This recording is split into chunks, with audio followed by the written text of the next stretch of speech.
Hi, my name is Tina and this is Knitting Blooms. You can find show notes for everything I talk about on my blog at www.knittingblooms.com. And if I miss a link, please feel free to contact me on Ravelry as Bloomingknitter, or you can email me at knittingblooms@gmail.com. Come and join the Ravelry group so you can be eligible for all the prize drawings. And be sure to introduce yourself so that I can get to know you also. You can also follow me on Instagram and Twitter as Bloomingknitter. And don't forget to click the like button on Facebook for Knitting Blooms.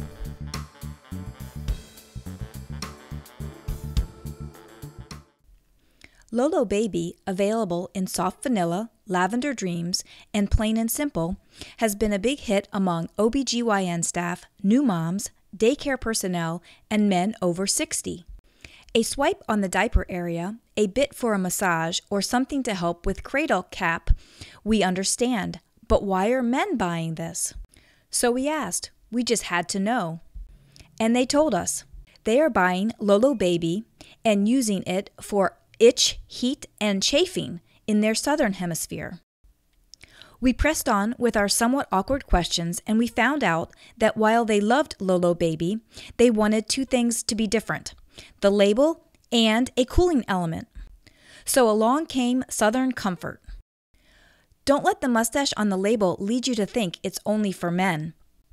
Women are buying it as well, and yes, we had to ask.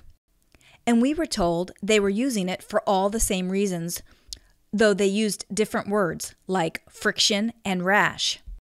Southern Comfort is ideal for those that bike, pedal, or motor, those that wear skirts with no pantyhose, and those that could just use some comfort in their southern hemisphere. Southern Comfort is for external use only. To buy, visit www.bar-maids.com. Hi, and thanks so much for joining me today. I am so happy that you decided to spend your time with me today.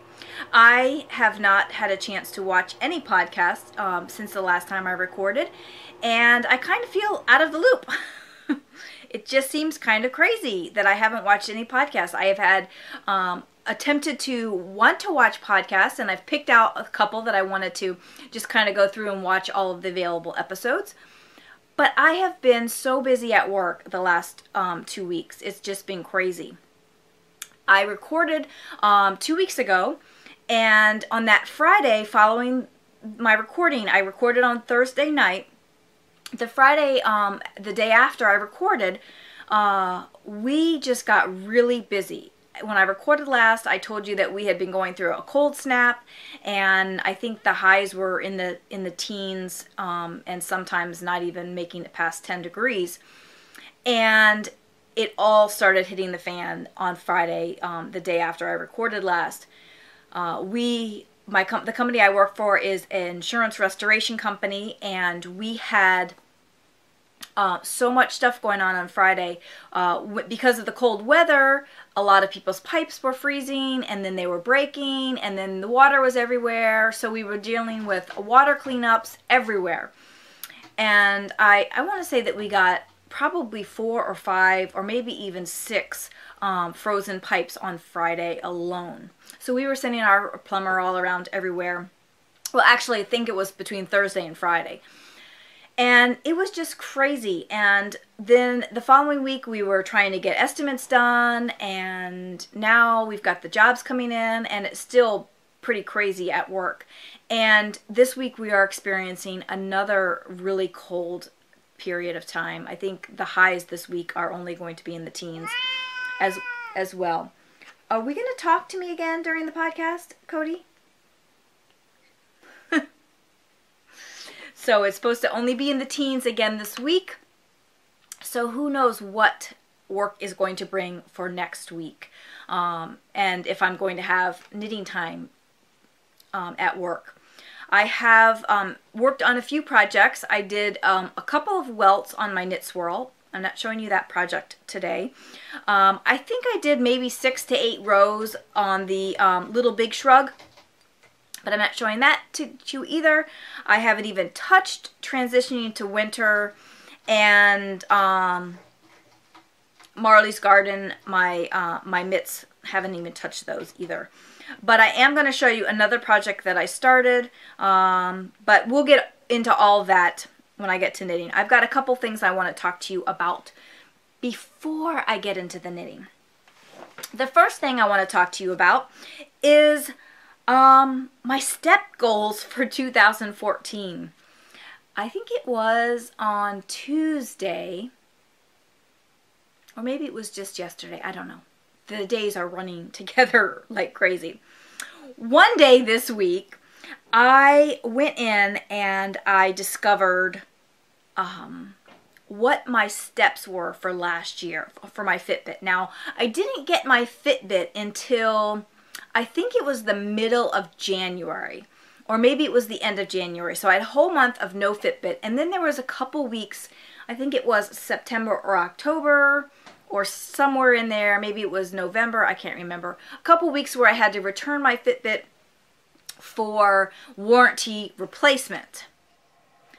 But even though I had those few times that I didn't have the Fitbit on, I did wear it every other day of the year. And I discovered that my steps for last year, for all of last year, other than when I didn't have it, were over 6 million. I had 6,186,151 steps.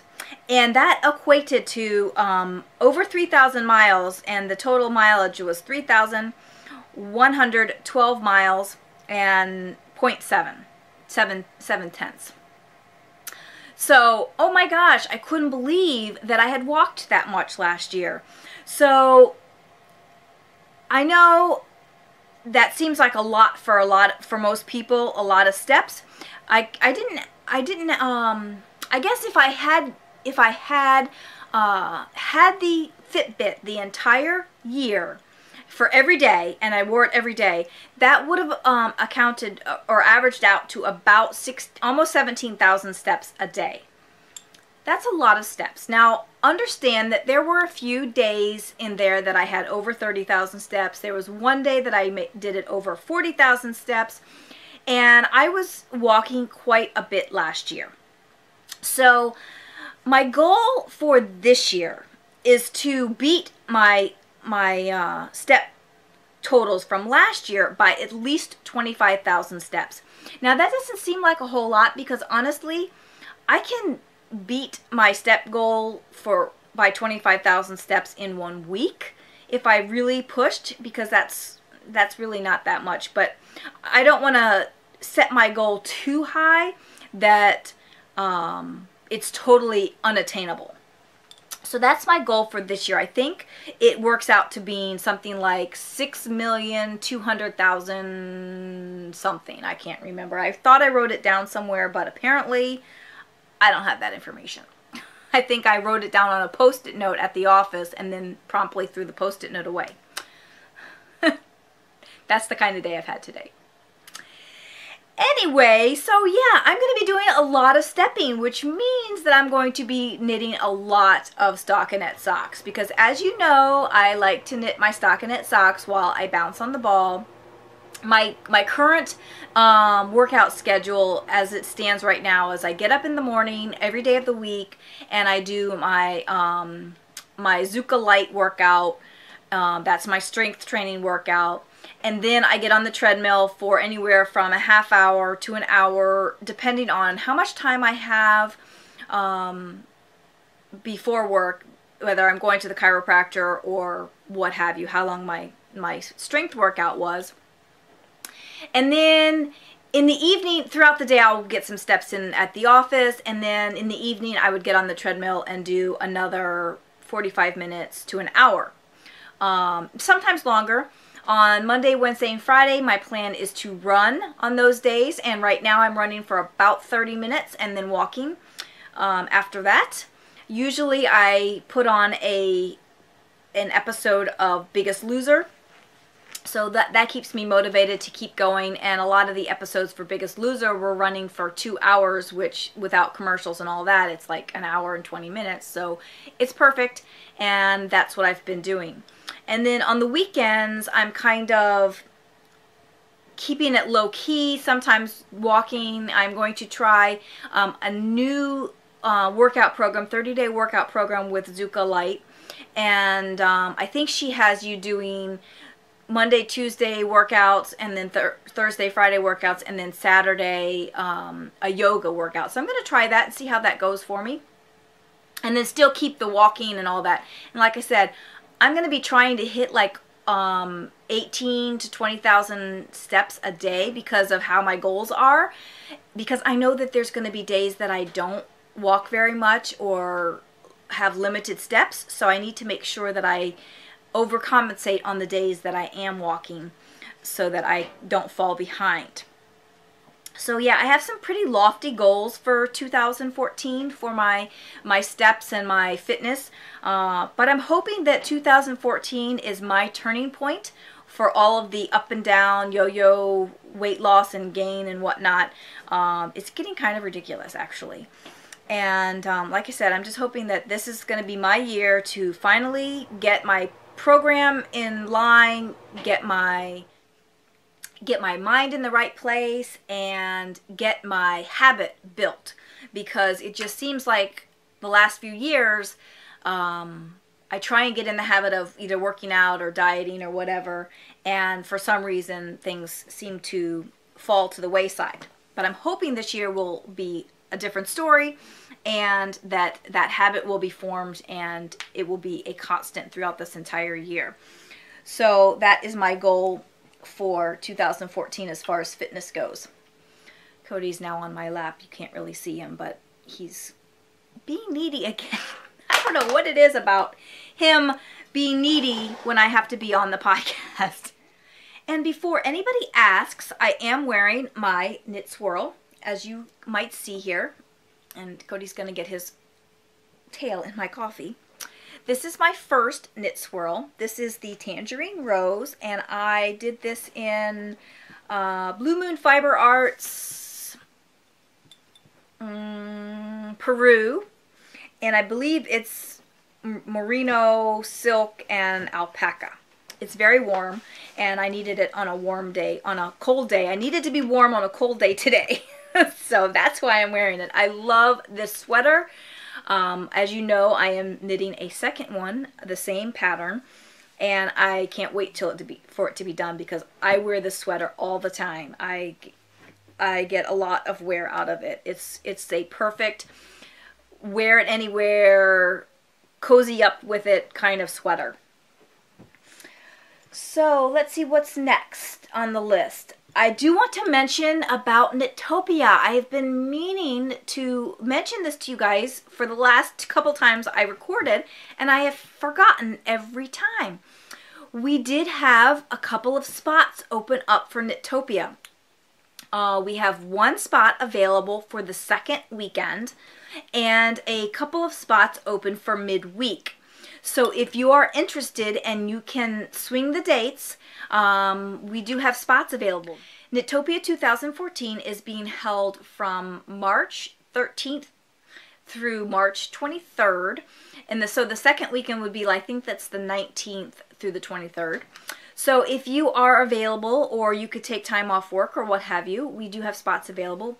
And midweek is Sunday through Thursday, which is, I don't know, whatever those days are. After the 12th, the Sunday through through Thursday, through the 19th. So if you're interested, let me know. Like I said, there's a spot open up. I have had a couple of people inquire about it, but nobody was ready to really commit just yet. But the spot is still open, and the spots during the midweek are still open as well. So if you want to join us for Knit-topia 2014, there's still time. We are going to have so much fun at this retreat. I can tell you that it's going to be a blast. I know that a lot of people are gearing up to do Ravellenics come February. I think it's February 7th. And I am actually considering unofficially doing Ravellenics this year. I'm looking for kind of a challenge, and this is like the perfect thing. I told my mom I would do 2 shawls for her, And I'm thinking that I want to take one of those shawls and try and get it done during Ravellenics. And I might, since it's unofficial, I'm not worried too much about, you know, starting exactly when they start and finishing exactly when they finish. But I think I might start on February 1st and then try and finish the shawl, one shawl, from the 1st of February to the end of February. That's only 28 days. And the one shawl that I'm thinking about doing is a lace shawl with tons of beads. It's actually a, it was a mystery knit along that I did a couple years ago, but she really liked it. She saw it in my projects page and she really liked it, so I told her I would make her one. So I think that's what I'm going to try and do for Ravellenics. Like I said, it's going to be unofficial. I'm not joining any teams, and I'm not trying to, like I said, finish it or start it in the specific period of time, because honestly, I don't think I'm going to have enough time to finish that shawl within the 2-week period, or I don't know exactly how many days it is, 16 days or something like that. So, and plus with work getting busy and everything, I'm not sure how that's going to work either, but I'm going to do my best. I probably will only work on that project for the month of February, so you're going to probably have limited exposure to my knitting during February, but honestly, you have limited exposure to my knitting now, so what difference will it make? So that's my my idea for Ravellenics come next month. So let's see. I'm going to go ahead and get into my knitting. I'm going to show you if Cody will sit still. Not sure if that's going to happen. So the one project I'm sharing with you today, Cody, not that project. The one project I'm sharing with you today are some new socks that I started. And the reason I'm showing you is because I want to talk about the needles. I will show you my sock. This yarn may look familiar if you've been watching for a while. This is the leftover yarn from my featherweight cardigan that I did a few months ago. And I started my socks. Now when I purchased this yarn, I purchased enough yarn to finish the featherweight cardigan and also make a pair of socks. So I had plenty. Although I am just using the leftover right now. I'm pretty sure I have enough yarn left over from the skeins that I skeined up to actually knit my full pair of socks and not break into the last skein. Because I believe I bought 5 skeins, or maybe it was 6. I don't remember. Anyway, I know I have one full skein that I have not broken into, and I have quite a bit in here. I'm pretty sure I almost can get socks out of what I've got in my bag here. And then I have another bit over there and another bit up here that was stuff that I had started in a project. In the first featherweight, I think I started the project and then I ended up ripping it out because I wasn't happy with it, and then I rewashed the yarn, and so I had this extra bit. Anyway, here are my socks so far. And I am knitting on some new needles. I purchased some Addi Turbo sock rockets. And I've heard a lot of podcasters talk about them prior to the last 2 weeks, because like I said, haven't been watching podcasts. And I thought, okay, I'm going to try them. I purchased one Addi Turbo sock rocket when I was at Knitting in the Mitten. That was this one. This is a 40-inch. And I just purchased one because I wasn't really sure if I was going to use it for socks or if I was just going to, you know, use it for I don't know what. But so I just purchased one. I don't think they had two at the time anyway. And then recently I purchased a couple more needles, circular needles from Amazon. I found out that they had them on Amazon, so I purchased some more. And this is the 32. But honestly, you know what I'm finding? I like the 40-inch for Magic Loop. It gives me so much more leeway in the cable. I think from now on I'm going to be purchasing 40-inch circular needles for my magic loop. But these Addi Turbo sock rockets, they are amazing. Amazing. I think I purchased it, I think they were $16 for one needle on Amazon, and I'm pretty sure it was close to that at the yarn store when I purchased it as well.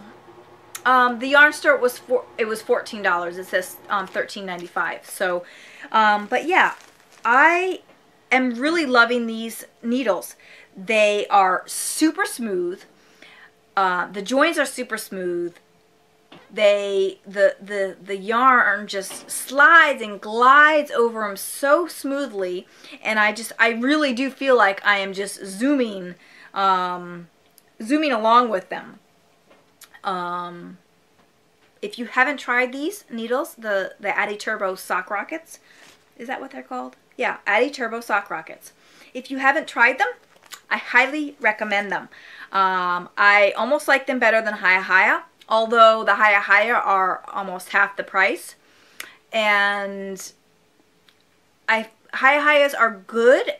I have had a couple of pairs of my Hiyas that the joins are not that great. Like there's a little stickiness in the join. I have not attempted to try and rectify that, and I'm sure that if I had caught it right after I purchased the needles, I probably could have returned them and had a replacement, but it's hard to say which company sent them to me, and it was just not worth the effort for the price and all that. But so far, these two pairs that I have of the Addi Turbo are fabulous. They have no problem whatsoever with the joins. I am noticing that the yarn is slightly different because I am using two different skeins, but you see this one over here is a little bit pinker than this one over here, but that's alright. They're going on my feet. Nobody's going to really be looking at them that close, I hope. But yeah, because I am using two different skeins. Normally what I would do is I would take one skein and split it apart, but because I had these skeins already wound up, I just started knitting with them. But that's alright. They're close enough. But that is the one project that I have to show you today. Like I said, I am working on that when I'm bouncing on my Bosu ball. And yeah, that's going to keep going, and I probably will be starting another pair of socks. Actually, I have another pair of socks that I showed you last time for my father-in-law. They haven't made too much progress, but I have been working on those a little bit at home as well. And now for spinning. I'm going to show you some spinning today. Not what's on the wheel though. I have a tiny, tiny bit, this much, left of my fiber knit fiber from Knit-topia, and it's so little. I don't even know how much it is. It's like 6 little balls. I just took it and split it all up.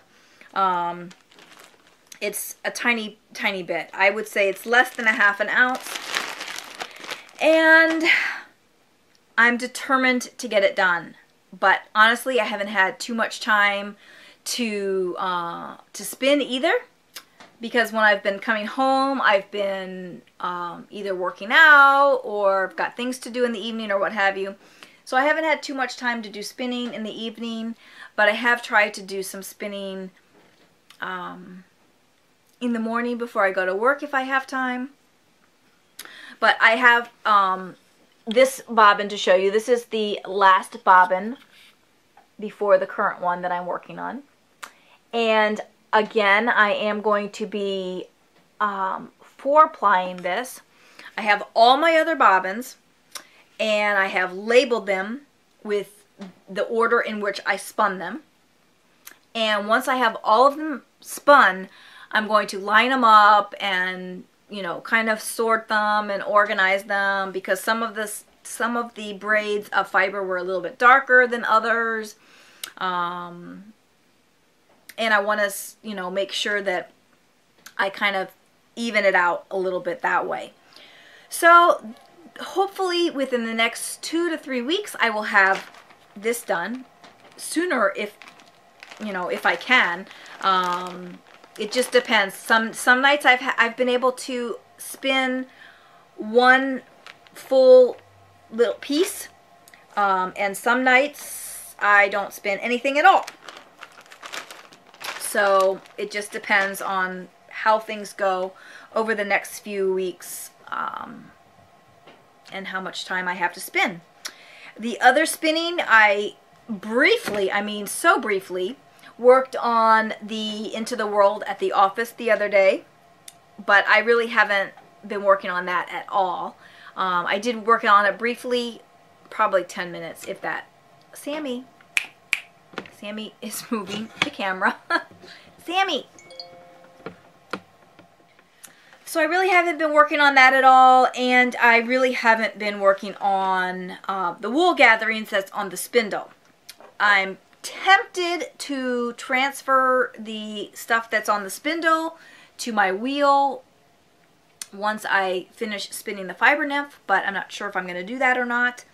And I don't think I have worked on the my North Cabin Fiber crafts either, but it's on the wheel. I am planning on getting back to it. I was really enjoying spinning it when I was spinning it, but I just really have wanted to get this done because, like I said, I want to get it spun so I can ply it, so I can start knitting a sweater before Knit-topia. It's gonna be here before I know it. So that's my spinning for this week. So I have a question to answer for you today. Earlier this week, I got a question asked about how I take care of my socks, how I wash them and whatnot. And I thought I had written down the name of who contacted me about that, but apparently I didn't. So the questions were let's see, how do I track which ones are washable, which ones are hand wash, which ones are machine wash? Do I wear them all before do I wait till they're all dirty before I wash them? How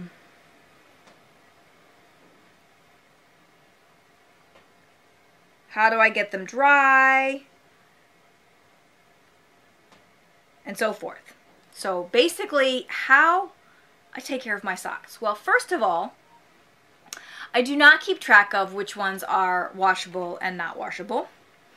It used to be that when I first started knitting socks, I hand washed everything. Okay? I would put my socks in the sink. I would fill the sink with water and I would put my socks in the sink, usually 2 or 3 pairs. I'd put my socks in the sink and let them soak. Until one day when one of the socks bled onto another pair of socks, and that was the last time that I did it that way.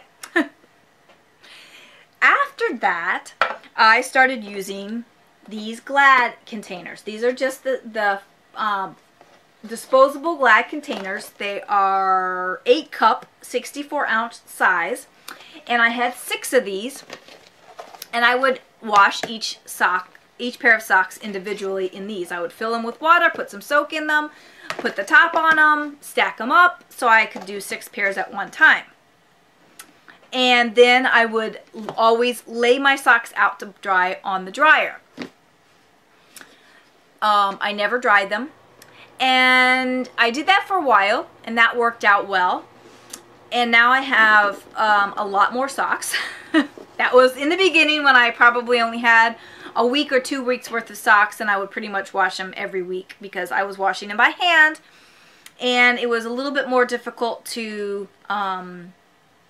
have larger numbers of socks. So usually once a week I would wash the 6 pairs or whatever that I wore in these containers and lay them flat on the dryer to dry. Well, now we got a new washing machine a year ago or so, and I decided it doesn't have an agitator, and I decided one day I was going to try and see how it would work on a delicate cycle. If I could wash my socks on a delicate cycle and then lay them flat or hang them to dry. Well, I did that, and I really liked how it worked because I could just wait till all my socks were dirty, or a lot of them were dirty, and then just do one load of just socks. Well, I did that for a couple of times, and then I started to notice that the outside of my socks were kind of getting a little ratty. They were getting a little beaten up, and I think it was because of the agitation in the washer. So now what I do is I turn my socks inside out when I wash them, because the inside of my socks are already kind of getting a little ratty and roughed up because of when I wear them. So if they get a little bit more roughed up in the wash, it's no big deal. So that's what I do. I turn them inside out, throw all of my socks into the washer, whether they are superwash or just merino or what have you, they all go in the washer. And I do it on a delicate cycle on cold. I use the regular laundry soap that the washer machine takes, you know, because they have that HE whatever kind of laundry detergent. So you can't use soap in your washer, at least I don't think you can. And I just throw them all in there and then wash them and let them spin dry, or spin the water out. And then I hang them on a clothesline. Steve got me one of these retractable clotheslines that we have that go in our laundry room, that we can pull it out and then hang stuff up and then let it go back in when we're not using it. And it's perfect for my socks. And I have a picture to show you of what it looks like when my socks are drying. You pretty much can't do anything else in the laundry room at the time when they're drying, but they usually only take a day or so to dry, and then you're good to go. So I know a lot of people really pay attention to what socks are washable. I don't dry any of my socks, so I don't really have to pay attention to that, because mostly you don't want to dry your socks that are, say, merino wool or something that's not superwash. So since I'm not doing that, I don't really worry about whether they're superwash or not. I just wash everything in the washer and then hang it to dry. So I have a book review for you today, and I will put that in here. I haven't technically recorded the book review yet, but I have started looking at the book, and there's a lot of excellent information. So please stick around to watch the book review, and there will be an opportunity for you to win a copy as well. So stay tuned after the review for information about that. Today's book review is Geometrics by Maria Yarley. I liked this book right from the start. Maria says in the first sentence of the book that stranded colorwork is easy. I have the same opinion, but many people think stranded colorwork is difficult. If you have never tried stranded colorwork, I highly recommend this book because Maria has included lots of information for colorwork newbies. She has specifically designed this collection of patterns for first-time colorwork knitters. All 4 patterns in this book are worked with worsted weight yarn on US 6 4mm needles. And the patterns do not include any fancy 2-color cast-ons or scary steeking concepts to distract from learning to knit colorwork. I feel the first section of this book is reason enough to purchase the book, especially if you are new to colorwork. In the first section, Maria talks about how to hold your yarn for both English and continental knitting, which is fabulous because if you have never done colorwork before, you may not have experimented with holding your yarn and knitting with a method other than how you were taught to knit. Being able to knit both English and continental knitting methods will help you with doing colorwork, and I love that Maria has included this right in her book. She also talks about knitting in the round on magic loop, which is very important if you have never used this technique before. In addition, she provides some simple fixes for mistakes if they should occur, instructions on how to carry your yarn, and also blocking tips. As I mentioned before, this book contains 4 simple colorwork patterns for mittens. The first being the gotcha mittens. These mittens have an all-over pattern and is available for a women's size small 6.75 inch hand circumference. However, Maria does provide you with some tips on changing the size of these mittens. The second pattern in this book is the chevron mittens. This pattern is written much like the gotcha mittens, with a different colorwork pattern, of course, but includes a flap to allow your fingers easy access to operate your smartphone or other device. This pattern is also written for a women's size small, but again, Maria provides information on how to change the sizing of this pattern. I really like the option of having a flap to allow my fingers easy access to my phone. It is the main reason why I prefer fingerless mittens. The next pattern is the inversion mittens. This pattern uses the afterthought technique that is also included in section 1 so that you can knit a tube with the stitch pattern and then go back and add your thumb later. This pattern is also written for a women's size small, but mentions a mitten measurement of 7.5 inches in circumference. And the last pattern in the book is the Venn mittens. This pattern is written with both the afterthought thumb technique as well as the flap from the chevron mittens. This pattern is written to fit a hand circumference of 8 inches. After reading through this book, it seems to me that both the flap technique as well as the afterthought technique can be substituted into any one of these patterns. I have already been perusing my stash to find some yarn that I can use to knit up one of these patterns. At this time, it does not appear that these patterns are sold separately, but you can purchase the ebook on Ravelry for $10. I highly recommend this book whether you are a new colorwork knitter or you just want a few simple colorwork mitten patterns. So I hope you enjoyed that book review. Like I said before the review, we're going to be giving away a copy of that ebook. So I will set up a thread in the group. So if you go over to the group and then just enter to win in the thread, I will do the drawing on the next podcast. And if I forget, like I did with Head to Toe, somebody please contact me. Don't feel bad if you notice that I've forgotten to put the thread up. I forget things, you know. I'm trying to do 6 things at once when I'm posting the podcast and trying to post it in all the different places and get the threads up on Ravelry and all of that, and sometimes I forget things. So if the thread is not up when you go over there to enter to win, then please contact me, send me a PM or something, and I will get it up as soon as I realize that I have forgotten it.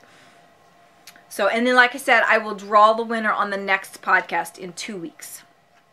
We are still doing the Mitten Knit Along. It runs through the end of January. And I think the next podcast will be recorded in February. So you have until the end of January to get your mittens completed and posted in the finished object thread. And then I will draw for winners on the next podcast when I record that. I think it's going to be February 6th, maybe? I don't know. Whatever that Thursday is when I will record. And, Sammy, your nails are sharp. So, get your colorwork mittens done. I almost started a pair of colorwork mittens from the book that we just reviewed. But they were all for worsted weight mittens, so I did not use that pattern for my colorwork mittens this time. But as cold as it has been, I think that a pair of worsted weight colorwork mittens where you have 2 colors running together would be so nice and warm, and I just might have to cast on for a pair of those if I can figure out what yarn to use for my stash, because I'm really going to try not to purchase yarn this year and to do work only from my stash, if at all possible. I don't know if it's going to be completely possible, but I'm going to do my absolute best. I know that I will buy stuff at Maryland Sheep and Wool, and I will probably buy stuff at Zombie Knit-Pocalypse, but I'm going to try and limit my purchases to those venues, other than maybe a couple purchases here and there throughout the year, but that's what I'm going to try and do. So I might have to look through my stash and see if I have something that would be appropriate for one of the patterns in the ebook that we just reviewed, and maybe get a pair of those mittens cast on, because I think that they would be a very quick knit, and it might get me motivated to start working on my Marley's Garden some more and get those finished up as well. The other knit along, spin along that we're doing this month for January is Spinuary, and I have noticed that a bunch of people have already put their finished yarn in the thread, the finished object thread. So you have again until the end of the month to do Spinuary. I'm hoping that I will finish my spinning by the end of the month. Don't know for sure if that's going to happen, but I'm going to do my darndest to make it happen. So those are the two knit along, spin alongs that we're doing right now. And we have a drawing. We have a drawing for Head to Toe. Yes, finally. I originally did the review back in December, but with the holidays and all of that, I forgot to post the thread, and then time got away from us, and then I was recording again, and I'm like, wait a minute, there's not even a thread set up. So we set up a thread, and I have drawn the winner. And the winner is number 72, Nurse Kim Knits. And that's Kim. So Kim, congratulations. You have won a copy, an ebook copy of the book Head to Toe by Cooperative Press. So just get in contact with me, and then I will forward your information over to Knit Ventures, who will be gifting the pattern to you. And we will get you that pattern. I actually am wanting to knit some of those hats out of that book for Halos of Hope, hopefully before Knit-topia. And hopefully you can make use of those patterns as well for a little one in your life, or for charity knitting as well. So congratulations on winning that. We had a VKN last, I was going to say Saturday, it was last Friday, and we had a really great time on VKN. Had some new people that joined us, and had some old-timers that have been around for a while join us as well. And I always enjoy VKN. Now, last year I was doing them every 2 weeks, but with the schedule going the way it is now and whatnot, I think I'm going to schedule it once a month, but then possibly do an impromptu VKN if I just happen to have a little extra time on my hands one Friday or Saturday evening. I could just pop in and post that I'm having a VKN.